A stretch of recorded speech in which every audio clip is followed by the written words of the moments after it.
My son, who earns a lot of money, and you, who don't work, don't get along. My son and I want to live here now, so please leave right away. One day, when my husband, who usually stays in his room, was out, the intercom at my house buzzed a lot. When I opened the door, my mother-in-law was there, looking excited. Surprised by her sudden visit, I asked, "Hello, mother-in-law. What brings you here at this time?" But before I could say anything else, she scolded me for not answering the intercom right away. She didn't believe I was working. She said I was just being lazy. I tried to explain, but she didn't listen. She thought it was unfair that I lived a comfortable life here without working while benefiting from my son's salary. She said my son, and she wanted to start a new life here without me, and she gave me divorce papers to sign. I was shocked, but I didn't show it. I calmly signed the papers. Inside, I felt relieved, but inwardly, I couldn't help but chuckle at how much she misunderstood. She didn't know anything about me. My name is Nancy, and I work from home as a freelance writer and editor. I used to work for a publishing company, so I've used that experience to keep a stable income. Even when I worked at the publishing company, it was normal to work late or on weekends, but the pay was good, and with salary bonuses and rewards from copyrights, I saved a lot. Despite the ups and downs of freelancing, I've been able to live comfortably. I met my husband Dylan while we both worked at the publishing company. He was an aspiring writer, and I supported his passion. Eventually, our appreciation for each other turned into love, and we got married. At first, our marriage was fulfilling. We supported each other's careers. After we got married, I switched to freelancing from home. Until then, I believed that both my husband and in-laws understood and appreciated my work and income. But over time, it seemed like they misunderstood my work more and more. My in-laws held traditional values from their generation. Working from home wasn't common for them, and they saw freelancing as unstable compared to my husband's regular job. So they didn't value my work as much.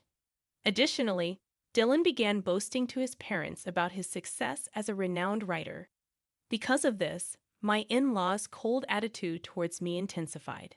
Every time we met, they'd make sarcastic remarks like, "Oh, well, look, it's Nancy, who doesn't seem to work much. What brings you here today? Looking for a job recommendation?" I tried to reassure my mother-in-law about our financial situation, saying, "If you're concerned about our living expenses, I apologize, but I'm earning well, so there's no need to worry." But she responded sarcastically, implying that I should be more grateful to Dylan, because without him, I'd be in trouble. My mother-in-law had traditional values from her generation, where women typically managed the household while men worked outside.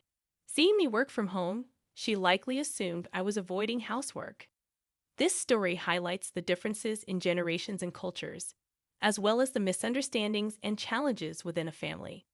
Mother-in-law, freelancing means that you can earn a good income even without going to an office and working from home. Nowadays, with technological advancements, we can work from anywhere, and my job falls into that category. However, my mother-in-law responded angrily, accusing me of talking back and calling me an unpleasant daughter-in-law. She insisted that it wasn't natural for a young woman to spend her days messing around with a computer at home.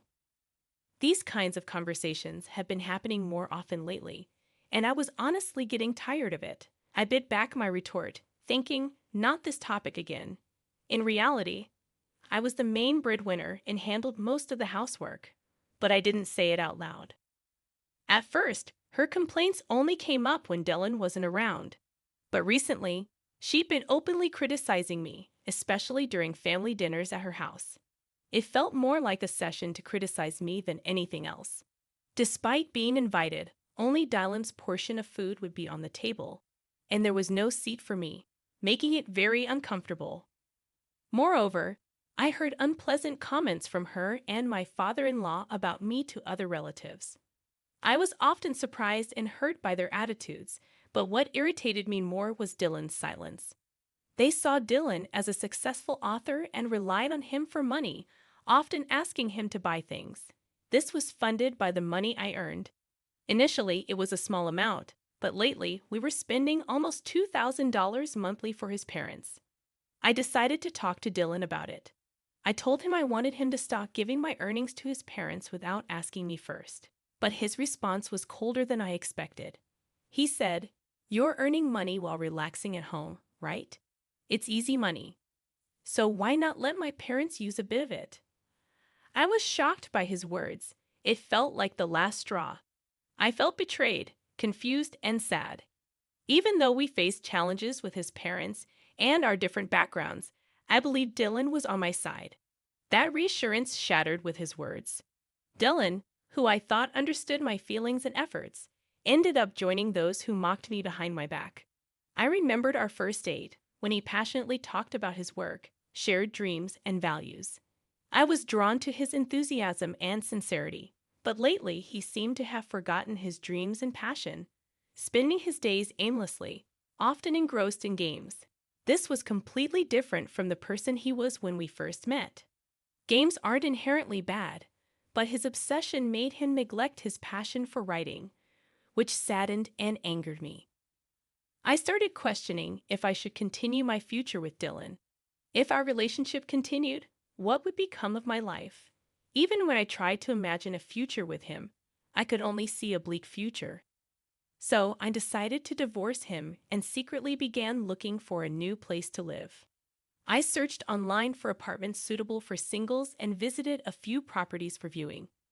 I focused on apartments with a quiet living environment and strong security. Finally, I decided on one property. One day, when Dylan, who usually played games in his room, was out, my mother-in-law visited. I was surprised by her sudden visit, so I opened the door without waiting. She sat on the living room sofa and bluntly said, "Nancy, you should leave this place." I was too shocked to respond. "What are you saying all of a sudden?" I asked. "Isn't it obvious? You're bad at housework, and even after Dylan became a popular author, you haven't changed. Above all, you can't even work properly," she said. "But I've told you many times that it's a misunderstanding, haven't I?" I tried to explain, but my mother-in-law interrupted me, smiling gently. "I plan to live here and support. Dylan taking care of him is much better than looking after that noisy old lady." "By noisy old lady, do you mean Dylan's grandmother?" "Yes, that woman who is technically my mother-in-law. Even though I've done so much for her, she always finds fault, shows no gratitude, and I'm fed up. If I live here, I can take care of Dylan, and he can focus on his work without any hindrance. Isn't that wonderful?"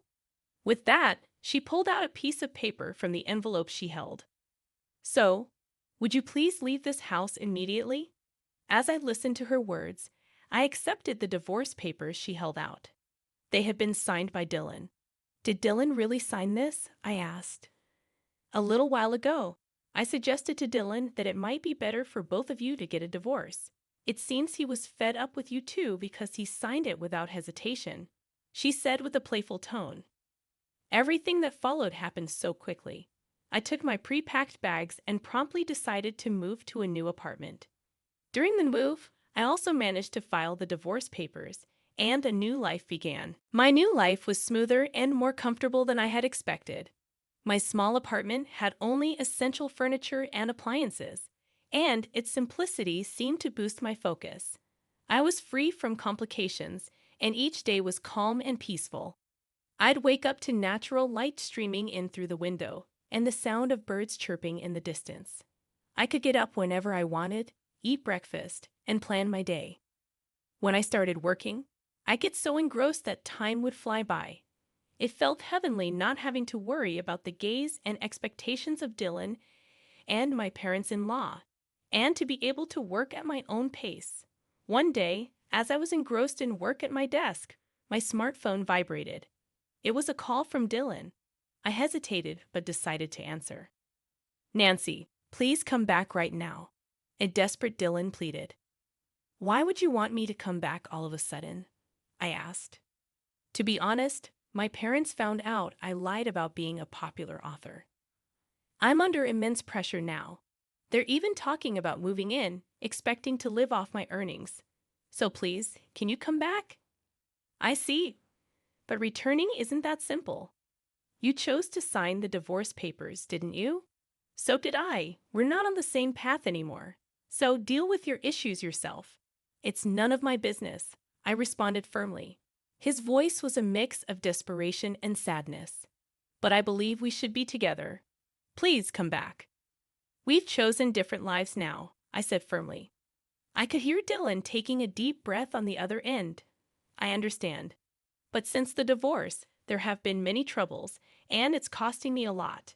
I need assistance with expenses like the care fees for our parents and compensations for the chaos it caused. Why are you suddenly talking about this? I think your decisions played a part in ruining all of my plans.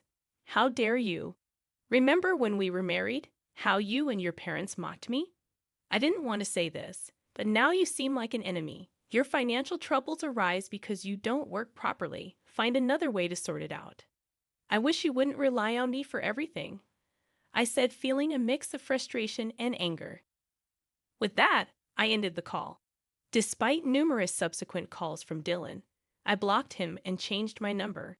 A few months later, I happened to pass by where his house used to be. Instead of his house, there was now just an empty land. A nearby resident told me about the recent disputes at his place, with the police getting involved at times. The neighbor's words seemed to contain all the emotions of the situation. You must have gone through a lot too. There must have been a lot of turmoil leading to the loss of his house. I stood there for a while, reflecting on our past. The unexpected outcome might be some kind of karma. Dylan's little lie had such a significant impact, more unbelievable than any story he might have written. From then on, I pledged to myself to live honestly, expressing my feelings and thoughts without lies or pretense, no matter how challenging things get. I recognized the importance of conveying the truth and cherishing genuine feelings.